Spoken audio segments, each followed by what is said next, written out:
Hey guys, you're in a nutshell with me, Ina. Maikli lang tong episode na ito. Ito po ay isang reminder para sa mga kababayan natin. Specifically, para sa mga naka-temporary status dito, no, mga naka-work permit.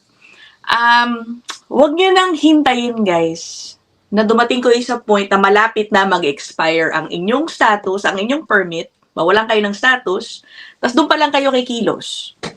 Baka po yung ilan sa inyo iniisip, bakit? Meron namang 90-day period para magpa-restore ng status kung mawalan ka ng status. 3 buwan, ang tagal nun, dami ko pang oras. Di bale, it buys me time, yung period na yan. No, I don't think that's the right mindset, no? Siguro for some of you, sige, nagkaroon ng emergency, hindi po talaga naasikaso ng husto. Okay, that's fine. But as much as you can, maintain a valid status here in Canada. Huwag na kayong maghintay kung kailan emergency na ang inyong pag-apply, kumbaga, no?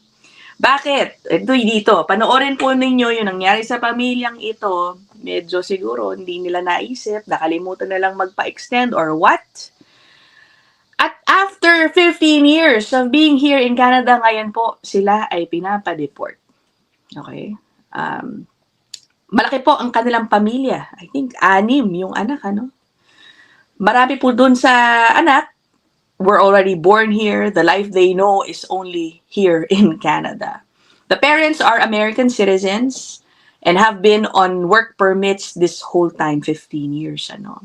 Mamaya lang po. Sige, actually now na, sige, ipa-play ko na nga tong video na ito. And for the first time, I will play it in full bago po tayo mag-react. Ang dami ko ring tanong Bakit kaya nagkaganito ang sitwasyon ng pamilyang ito?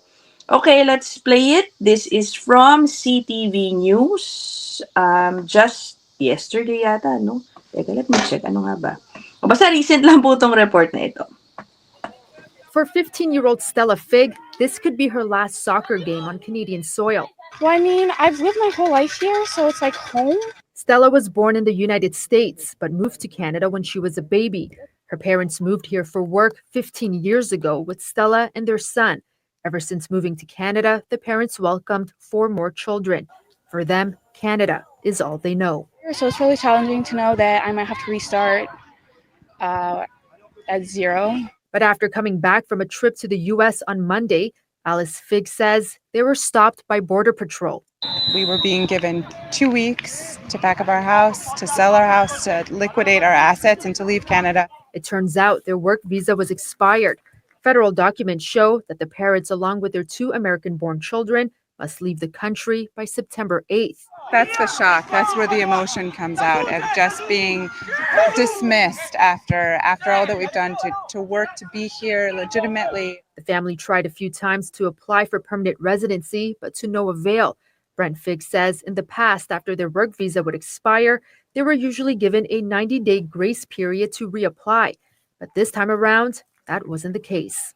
So we were well within that window. One immigration lawyer who does not represent the family says there is a chance they could stay in Canada. What I would explore with them is an application under humanitarian grounds, which, that's a system we have in Canada that will allow an immigration agent officer to consider the file as a whole. Though the Figs moved around before, since 2017, Quebec has been home. The kids are enrolled in French schools, made friends, and planted roots in the Eastern Townships community. But now all of that is in jeopardy.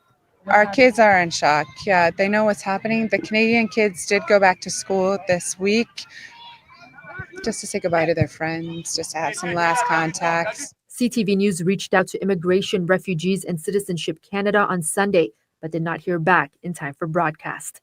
Sweeta Rassi, CTV News. Okay, nakita nyo. Ang dami kong tanong, sa totoo lang. Una sa lahat, so nahuli sila o na-alert, kumbaga yung IRCC sa kanilang expired work visas dahil lumabas sila, pumunta sila ng US, pagbalik doon na kita, no? So they didn't know? They didn't know na expired ang visa nila? Hindi ba sila nakikeep track of it?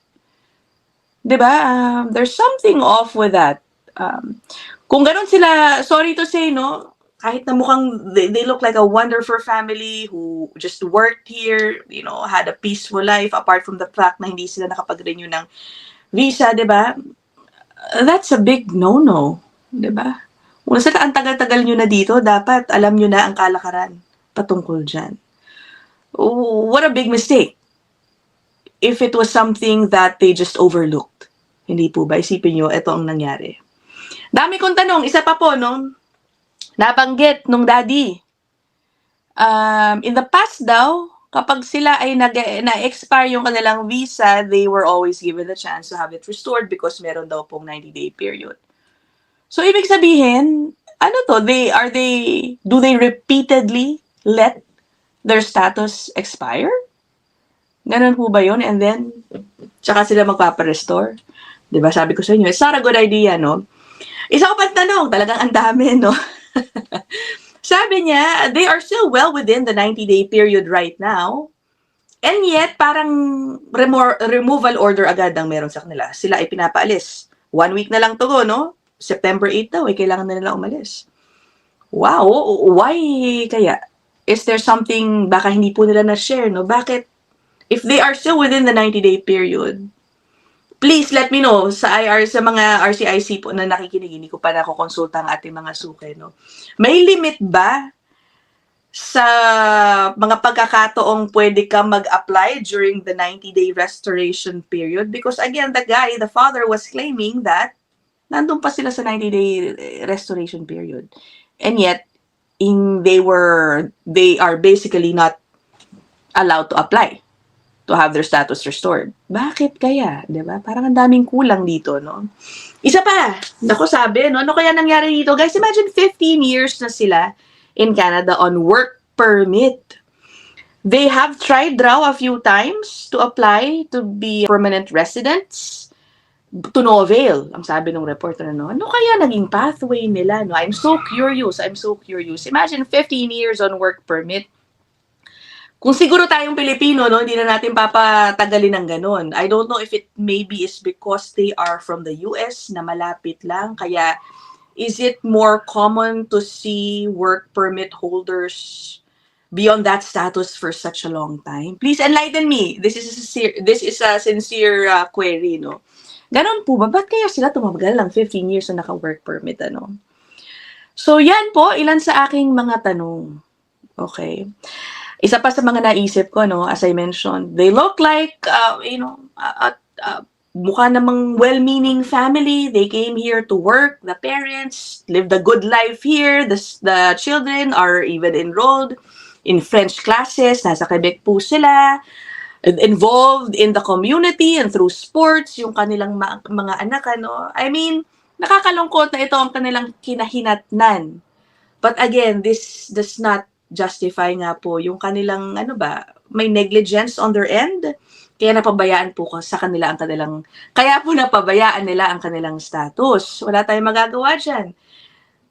Kung ang order po talaga, removal order, kailangan sundin. I only hope, sana lang itong IRCC, ganyan din kabilis umaksyon para sa mga ibang tao na sa totoo lang, mas karapat dapat mabigyan ng removal order. I'm not saying that these people, dapat yan, hanapan natin ng paraan para ma-stay. I mean, I would love to see them find a way to stay.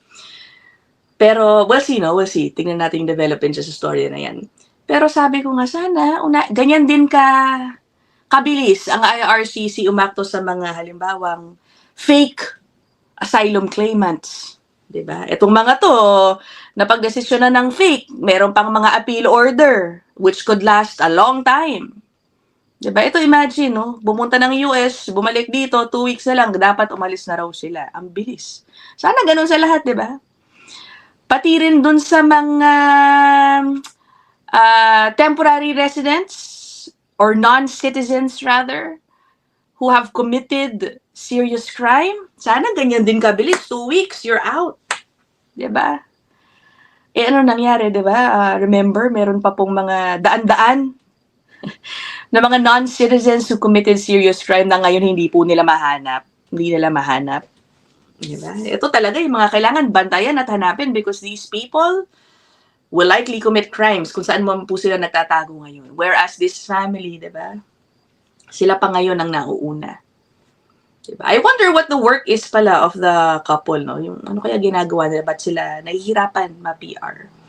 I'm sure, di ba, mataas ang test nila halimbawa sa English. They're good English speakers. I guess, no? Baka magaling din sila mag-French kung sila ay nasa Quebec, no? I don't know. Well, many things could have contributed dun sa kanilang challenging path to securing PR. But anyway, these are just thoughts running through my mind. Diba? Oo. Yan lang. O sige, anong say ninyo? Sabi ko sa inyo, maikli lang po ang episode na ito. Again, a reminder guys, a reminder. Huwag kayo maging pabaya sa inyong status. Okay? Naghihigpit talaga ngayon ang Canada. Tignan natin. Sabi nung isang immigration lawyer na in-interview, baka meron silang chance, no, to stay here. To get PR through HNC, Humanitarian and Compassionate Grounds. Tignan natin. Wala pong nabanggit kung sila ay magpa-file saan ng application for HNC, no? So, okay, I will end this episode here. I'll see you guys in the next one. Let me know what you think. Okay, bye guys!